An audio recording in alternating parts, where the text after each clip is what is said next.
आपका स्वागत है। मैं हूं दीप्ति थापा।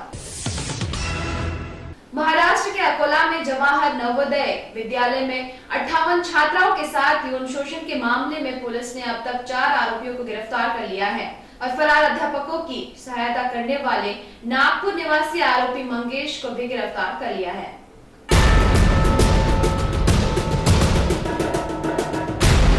कहते हैं हर पेशा अपने आप में मायने और गरिमा बनाए रखता है।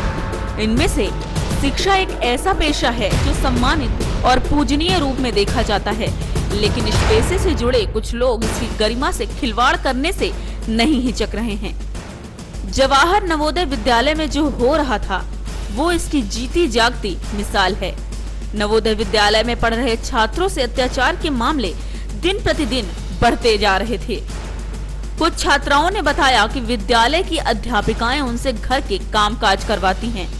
कक्षा 9वीं और 11वीं की छात्राओं को असमय घर पर बुलाकर अध्यापिकाएं उनसे सेवा करवाती हैं। इस संबंध में विद्यालय प्रशासन के पास शिकायतें करने के बावजूद प्रशासन द्वारा किसी भी प्रकार की कार्रवाई नहीं की गई थी।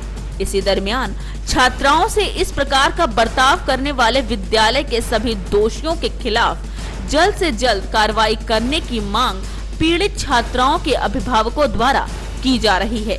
21 तारीख को एक बच्ची ने हमको कंप्लेंट दिया अपने हाउस मिस्ट्रेस के थ्रू कि मेरे साथ कुछ सेक्सुअल प्रॉब्लम किसी टीचर के साथ है। इसमें कोई दो राय नहीं है कि शिक्षकों के हाथों में देश का भविष्य गढ़ने की सहूलियत होती है, क्योंकि उनके पास आने वाला देश का भविष्य एक कोरे कागज या फिर उस गीले मिट्टी के समान होता है, जिस पर जो चाहे लिख दे या फिर जिस सूरत में ढालना चाहे ढाल दे। इसलिए अभिभावक इस पेशे की गरिमा का सम्मान कर अपने बच्चों को शिक्षकों के हाथों में सौंप देते हैं। आपको बता दें कि जवाहर नवोदय विद्यालय में छात्राओं के यौन शोषण के फरार आरोपी अध्यापकों को नागपुर से दबोचने में कामयाबी मिलने के बाद दोनों आरोपी अध्यापकों को दूसरी बार न्यायालय में पेश किया गया, जहां सरकारी पक्ष एवं आरोपियों के अधिवक्ताओं की दलीलों के बाद दोनों आरोपियों को पुलिस हिरासत में भेज दिया गया। आपको बता दें कि विद्यालय के प्राचार्य राम अवतार सिंह द्वारा दी गई शिकायत के आधार पर विद्यालय के अध्यापक राजेश गजभिये और शैलेश राम टेके के खिलाफ विभिन्न धाराओं के तहत अपराध दर्ज किए गए। शिकायत में दोनों शिक्षकों पर छात्राओं के साथ यौन शोषण करने के संगीन आरोप लगाए गए। अपराध दर्ज होने के बाद दोनों आरोपी शिक्षक की गिरफ्तारी भी पुलिस ने कर ली।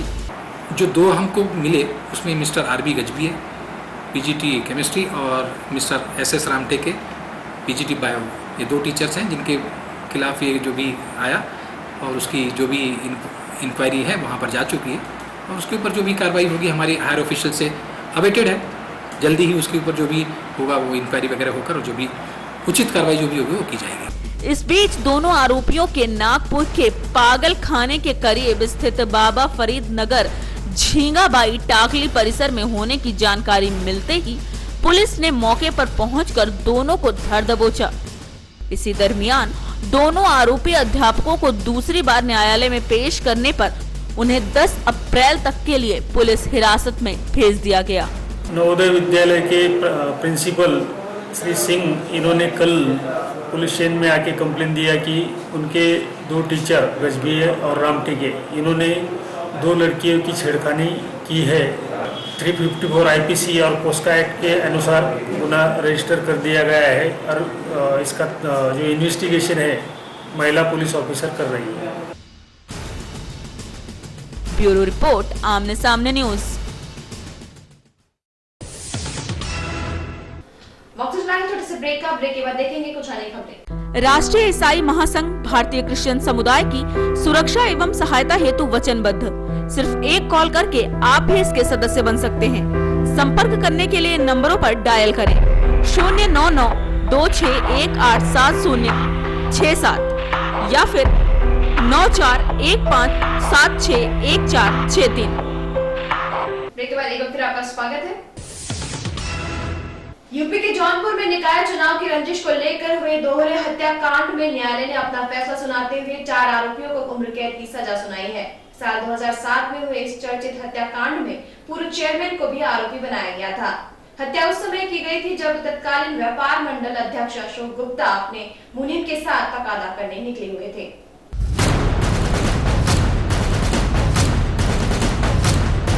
यूपी के जौनपुर के केराकत तहसील के निकाय चुनाव के दौरान अहम की लड़ाई और उसके बाद हुए दोहरे हत्याकांड से पूरा जिला सहम उठा था।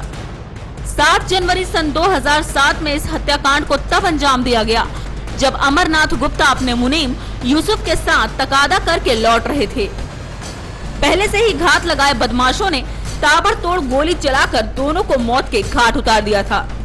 जौनपुर के इस चर्चित हत्याकांड में 8 साल बाद जब फैसला आया तो मृतक परिवार समेत जिले भर के लोगों ने इसका स्वागत किया। जौनपुर के एडीजे पंचम बीबी यादव ने फैसला सुनाते हुए पूर्व चेयरमैन अशोक साहू, विनोद साहू, संजय साहू और राजीव साहू को उम्र कैद की सजा सुनाई है। इसके साथ 10,000 रुपए जुर्माना भी लगाया है। 2 की हत्या हुई थी, अमरनाथ गुप्ता और उनके मुनीम यूसुफ की, आजीवन कारावास और 10,000 रुपए का अर्थदंड। दरअसल पूर्व चेयरमैन अशोक साहू एक और हत्याकांड में पहले से ही उम्र कैद की सजा पा चुका है। चेयरमैन के चुनावी की रंजिश थी और कुछ मुकदमेबाजी थी और कुछ व्यापार के संबंध में भी। इसके पूर्व भी मृतक अमरनाथ के भाई पारसनाथ की भी हत्या हुई थी, जिसमें आजीवन कारावास अशोक साहू का हो चुका है। ब्यूरो रिपोर्ट, आमने सामने न्यूज, जौनपुर। अपनी जिंदगी से मत खेलिए, यह हम उन लोगों के लिए कह रहे हैं जो अपनी जान को खतरे में डाल रेलवे फाटक बंद होने के बाद भी उसको पार करते हैं, जिस कारण उन्हें अपनी जान से हाथ धोना पड़ता है। देखिए रिपोर्ट। रेलवे, ये वो नाम है जिससे कोई भी अनजान नहीं, क्योंकि पूरे भारत में करोड़ों लोग ट्रेन से अपना सफर तय करते हैं और लाखों लोग इससे अपना पेट भरकर अपना जीवन बिता रहे हैं। पर हम बात कर रहे हैं उत्तर प्रदेश के फर्रुखाबाद जिले के रेलवे फाटक की और मानव रहित क्रॉसिंग की, जहां दुर्घटना होना आम बात हो गई है, क्योंकि जाने अनजाने लोग रेलवे फाटक को पार करके मौत को गले लगा रहे हैं। आमने सामने न्यूज की टीम जब फतेहगढ़ के रेलवे स्टेशन पहुंची तो वहां का नजारा कुछ और ही था। दर्जनों लोग फतेहगढ़ की रेलवे लाइन को बिना देखे ही पार कर रहे थे। बिना वक्त गवाए हमारी टीम ने रेलवे लाइन को पार कर रहे उन लोगों को अपने कैमरे में कैद कर लिया, बस ये बताने के लिए कि जिंदगी से मत खेलो। जिसके बाद हमारी टीम भोलेपुर चौराहे पर बने रेलवे फाटक पर पहुंची। कुछ देर बाद ट्रेन आने के बाद फाटक बंद होने लगा, पर लोग रुकने को तैयार नहीं थे।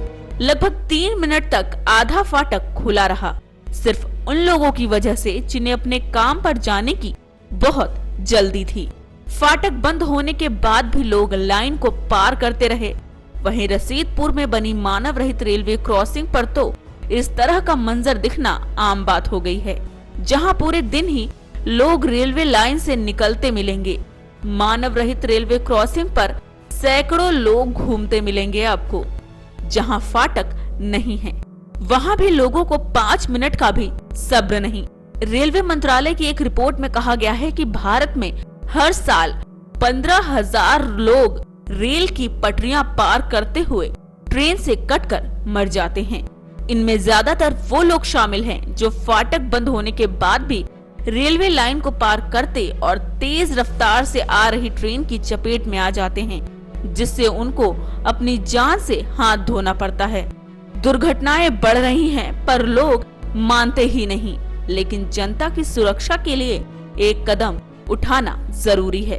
दरअसल रेल दुर्घटनाओं में मारे जाने वाले लोगों की तुलना में ट्रैक पर अथवा रेलवे लाइन पार करते समय होने वाली दुर्घटना में ज्यादा मौतें होती हैं, जबकि रेलवे के पास केवल उन्हीं यात्रियों के मौत के आंकड़े होते हैं जो रेल दुर्घटनाओं में मारे जाते हैं, और ये संख्या बहुत ही कम होती है। हाल ही में सूचना का अधिकार के तहत आई एक जानकारी में बताया गया कि साल 2002 से 2011 के बीच इस तरह से करीब 40,000 लोग जान गंवा चुके हैं। लोग कब तक यूं ही अपनी जान से खिलवाड़ करते रहेंगे, ये एक बड़ा सवाल है। हम तो बस इतना ही कहेंगे कि जिंदगी से मत खेलो। ब्यूरो रिपोर्ट, आमने सामने न्यूज, फर्रुखाबाद। इस बुलेटिन में फिलहाल इतना ही। कल फिर मिलेंगे कुछ अन्य खबरों के साथ। तब तक के लिए मुझे यानी दीप्ति थापा को दीजिए इजाजत। नमस्कार।